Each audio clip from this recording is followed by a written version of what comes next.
If you're getting ready to sell your house and you're thinking, well, let's do a few upgrades to the house first. If that's you, hold that thought, because believe it or not every upgrade adds value. In fact, actually, there are many that will cost you more than what the upgrade actually is going to do for you. So what we're going to do is this. In this video, we're going to dive into which upgrades are smart and which ones aren't. Plus, if you stick around, I'm going to break down 3 areas that home buyers here in Southern California are currently caring most about. Okay, so obviously if you are thinking about selling your house, this right here is not going to be an epiphany that every homeowner, every seller wants to get top dollar for their house. But they also don't want to pour a bunch of money into updates that are unnecessary and ultimately are not going to pay them back. Where's the money?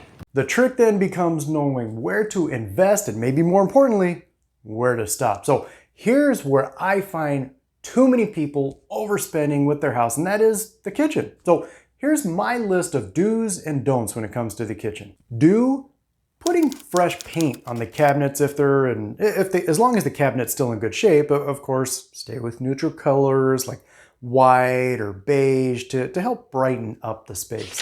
Do number 2, update the hardware such as like handles, pulls, knobs. This is relatively cheap, a small cost, but can have a really big impact. Skip full remodels. Listen, spending $30,000 to $50,000 is not going to give you a dollar for dollar return right before selling your house. Besides, it's not uncommon for buyers to prefer to choose their own finishes anyway. Skip number 2, high-end appliances such as a new mid-range or new dishwasher. Listen, unless it's not working at all, clean and working, that's going to be enough. Hey, real quick, if this is your first time here, my name's Jose and I am your SoCal Realtor. Here we help Inland Empire homeowners sell smart, buy better, and move with confidence. So if you are thinking about making a move, don't hesitate to reach out. My team and I, we're here and ready to help. But enough about that.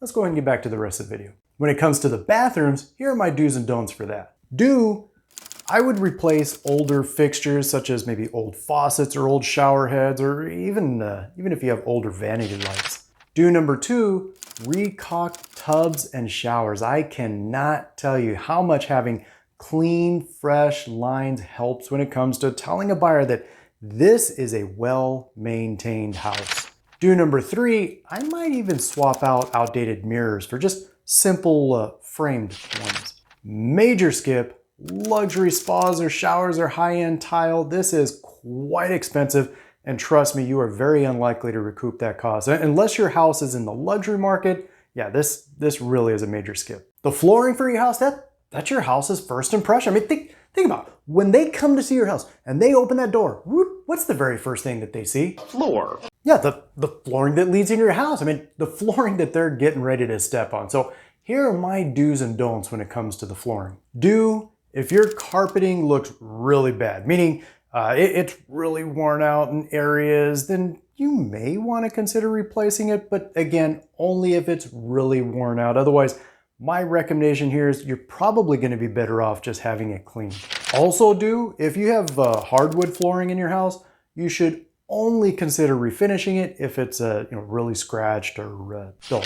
Definite skip though, as I just said, unless it really needs it.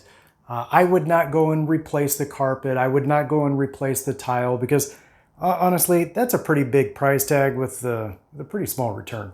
Here's the thing you can do that might have one of, if not the biggest return on investment, and that is painting. But here are my do's and don'ts when it comes to painting. Do, just as with the kitchen cabinets we talked about earlier, always use neutral tones throughout the house. I would stick with things like maybe light gray, soft whites, even a beige, because when you have clean walls throughout the house, that will make any home look move-in ready, which is something that most buyers want. Also do, if they look a little shabby, then I would probably touch up the baseboards, or if you have trim, I would do that too.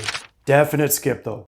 Bold accent walls or trendy dark tone. Remember, you're trying to appeal to the widest pool of buyers, not your personal taste. Sorry, real quick question for you. I'm curious, have you ever gone to tour a house that you were thinking about buying and you walked in and you immediately said, whoa, what were they thinking with that? I'm curious, if you've ever had that experience, I know I'd love to hear about it, but let us know in the comments below. I know we talked about the flooring being the first impression of your house, but actually, that's probably really more of the first impression of the inside of your house. Because think about it, what is the very first thing a buyer sees when they pull up to your house?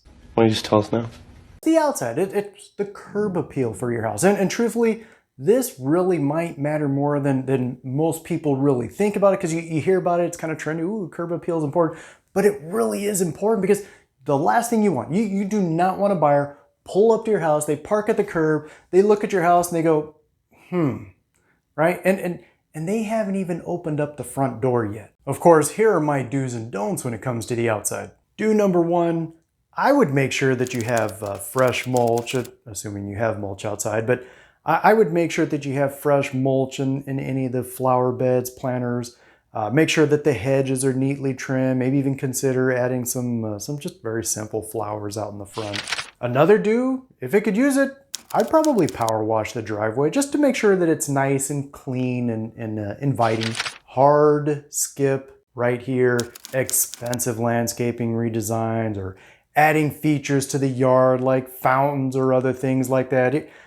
Trust me, you're not going to see a return on things like that. Now, this one's a little tricky because you'd be surprised how many times I do get this question. That is, should I be concerned about replacing things like the roof or the HVAC or windows? And just, here's my take on that. I would repair something if it has a higher risk of being flagged in an inspection. However, here's another do.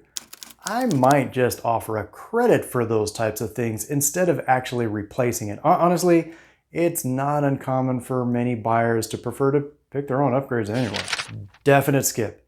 Any full replacement of functional systems, unless of course your house is in a high-end price point where things like that might be more expected. Trust me, these three areas will almost always influence a buyer's impression of your house, and whether it's consciously or unconsciously, but they will also help influence a buyer's decision as to whether or not this is going to be the right house for them. Number one, the kitchen. Not necessarily remodeled, but definitely clean, functional, and fresh. Number two, the bathrooms, maybe newer or updated fixtures. As I mentioned already, clean grout and bright lighting really can go a long way here. Number three, flooring and paint. Again, as I already said, stay with neutral colors, but having clean, fresh walls and move-in ready appearance, it really is a big deal. Of course, if you do have any questions at all, or if you are thinking about buying or selling a home, my contact information is below. Feel free to reach out. Otherwise, until then,